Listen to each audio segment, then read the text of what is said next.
Hi, welcome back. I'm Eleanor, and the next book for the Sealy Challenge is this absolute beauty. I have even matched my pencil to the color of the book. Emblem by Lucy Mercer. An incredible work that I think I will be reading and rereading and enjoying for many years to come. It's a brand new book. I feel very lucky to have discovered it because it was really thanks to the Poetry Book Society. I discovered Poetry Book Society a few months ago, actually around the time I started BookTube, I guess about three and a half months ago. And I just thought that's exactly what I need, a subscription where someone else, a group of people somewhere in England are going to choose a book for every quarter of the year and send it to me. And here's the summer book. It's an absolute beauty. Now, it's published by Prototype. And I can see immediately that that is a publisher that I'm going to gravitate towards for my poetry. Because they say Prototype is an independent publisher. They're striving to increase audiences for experimental writing. Say no more. I'm here. Also, this book is absolutely beautifully crafted. Look at the insides, the flaps, and the printing, the paper, the emblems themselves are just beautifully rendered on the page.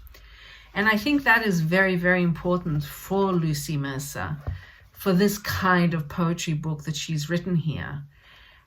So it's a marriage made in heaven.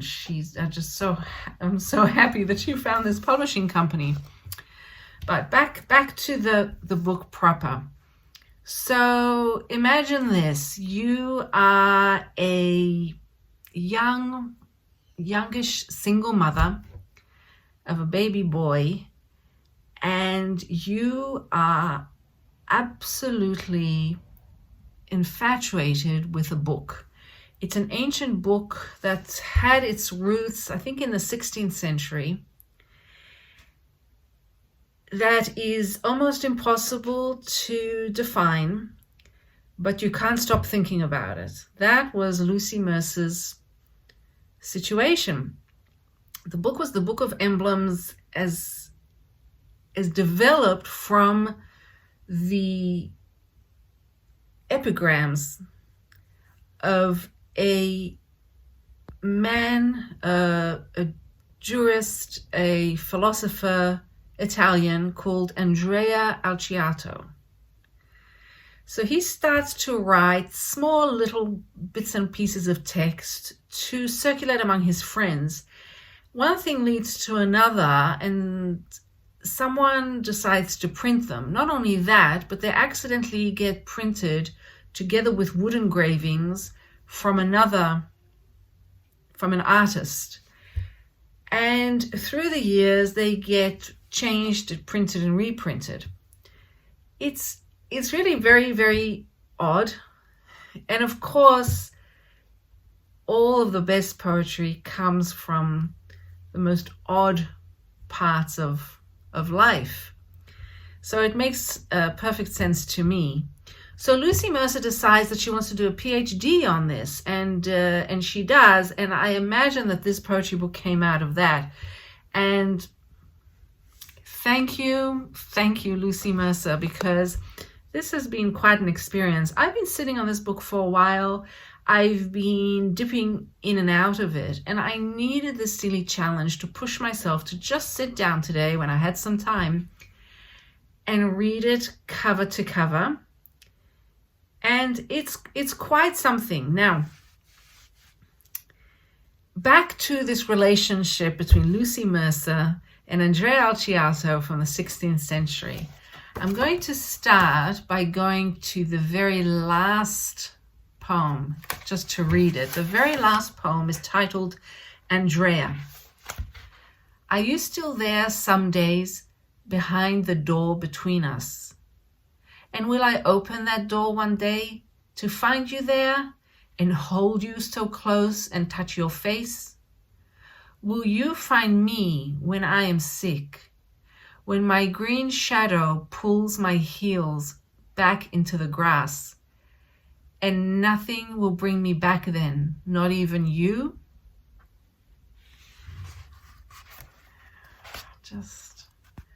Sorry, can I just repeat? When my green shadow pulls my heels back into the grass, I physically swoon when I read that line. And I feel like I've actually gone back myself. I think it's important while reading this book to actually keep that last poem in mind. This is a relationship between a text and the original creator of a certain part of that text from centuries ago, and a modern poet, a contemporary poet, single mom, trying to deal with having this new human being who is entirely reliant on her. She's up all night, and this is what is giving her life. This, life is good. Life is really beautiful, and I love this so much. So, let's go from the last poem to the first poem. The first poem is a kind of introduction and a kind of explanation. It comes after the preface. And the preface explains more about what an emblem is. But the first poem itself, titled Emblem, I'll just read the beginning of it. It looks like this. Emblem, which is to say about being encountered by a book, an obscure cloud which has engulfed me in its shadowy context and unreadable language, a composite mass that scarcely resembles the author's intention. And it continues actually with just dashes. I don't think there's minimal punctuation. It's an introduction of sorts to make sure that the reader realizes, don't expect to get all of this poetry. And I think that there are some readers who just like that sort of stuff. I do, although it's always a challenge. I really like that sort of stuff, but some poetry readers really hate it. And so I'll say from the outset, if you're one of those people who needs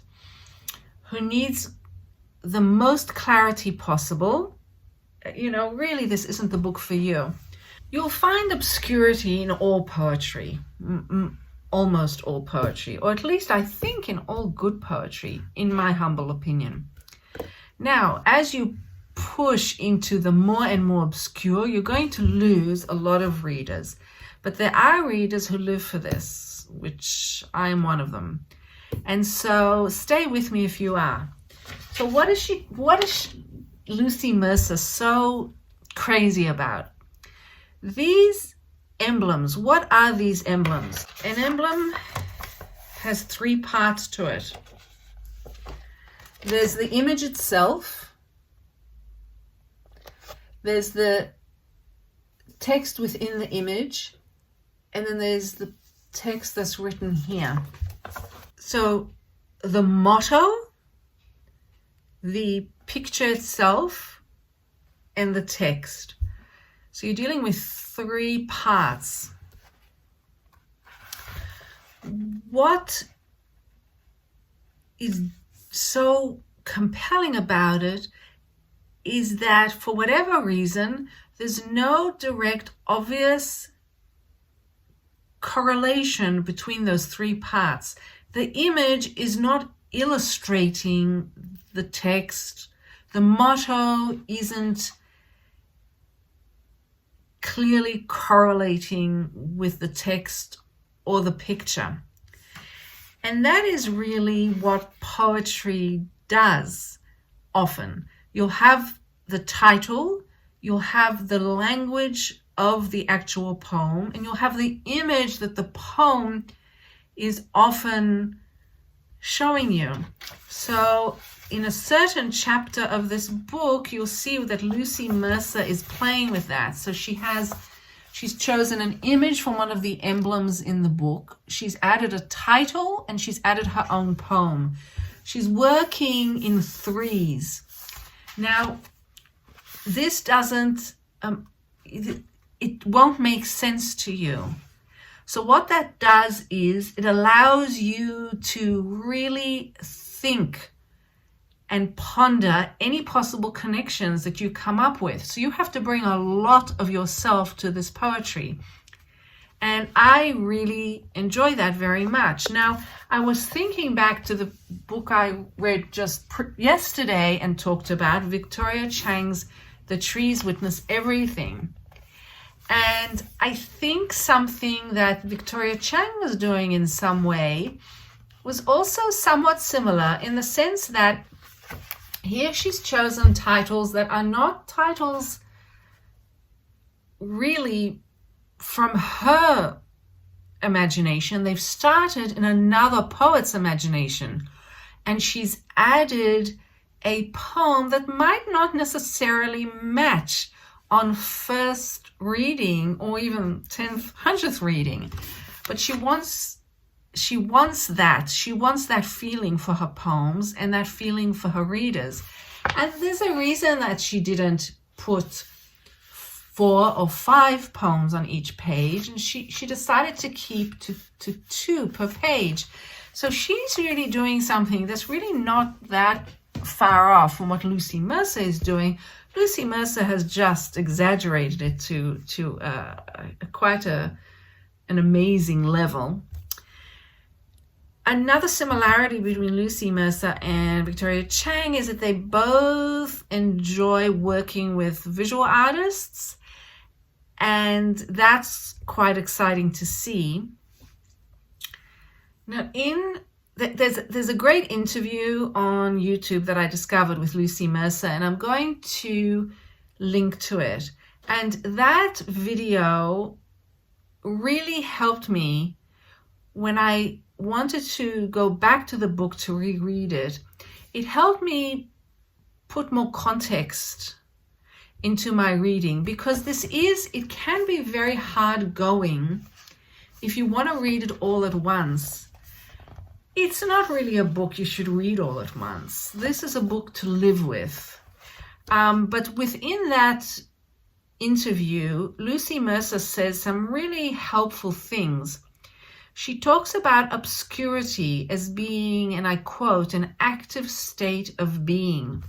And I think if you want to read something like this, I think you really have to jump into it in that way. Yes, you're not going to have easy answers. But then again, as Lucy Mercer points out so beautifully, when you have a newborn baby and you're trying to figure out what that baby wants, that baby isn't giving you many answers either. So you work from your intuition, you work from your knowledge of your own personal history, and you look around your life and rethink everything, because you really want to understand the baby and you really want to understand the book of poems. And I love that. I love that she's bringing mothering into the Book of Emblems, because the Book of Emblems has received this great respect. You know, it's being studied in universities and it's heralded as very important in the history of literature. And mothers have not been heralded as that important. And it's only recently, really, that mothers are writing poetry, having the poems published, and gaining the respect that they didn't have then. So by bringing those two worlds together, I think Lucy Mercer is somehow transforming motherhood. And I really could have used this book when I had my little babies. They're now much older. Another thing Lucy Mercer says, she talks about her son as a toddler enjoying the book Where's Wally? And she said that there was something so incredibly satisfying for him. He was looking at the illustrations. There was a question. The question had an answer. They solved it. They turned the page. I think this is something that is so clever of Lucy Mercer to point out in the interview, because she says, as an adult, there are so few questions that you have answers for. Poetry, and especially this kind of poetry, is a way of trying to come to terms with that, trying to work through that, the questions that have no answers. So I hope I've gone some way to describing this book, which is really difficult to describe. And I'm looking forward to the next book tomorrow. Okay, thanks a lot. Don't forget that the only real property is the property of the mind.